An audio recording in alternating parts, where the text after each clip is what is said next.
ইয়া রাব্বাল আলামিন। আল্লাহ, তুমি না কোরআনে বলেছো বান্দা যতই গুনাহ করবে আমার কাছে তাওবা করলে আমি তোমারে মাফ করে দেব। মনে বড় আশা নিয়ে আল্লাহ তোমার শাহী দরবারে ভিক্ষুকের মতো হাত বাড়াইলাম।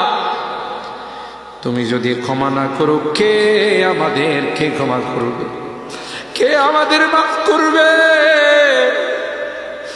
ভিক্ষুকে একজনের কাছে ভিক্ষা না পেলে আরেকজনের কাছে পায়। এক দুয়ার থেকে বিতাড়িত হলে আরেক দুয়ারে যায়।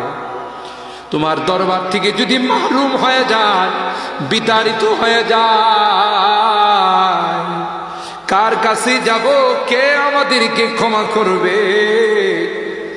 মালিক রে, কাঙ্গালের মতো হাত বাড়াইলাম, তাওবা করতেছি, আর জীবনে কোনোদিন নামাজ ছাড়ব না, আর জীবনে কোনো গুনাহ করব না,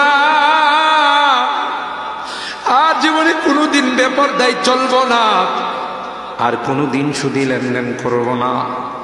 কিয়ামতের কঠিন ময়দানে আমাদেরকে তুমি গুনাহগার বলে ডাক দিও না।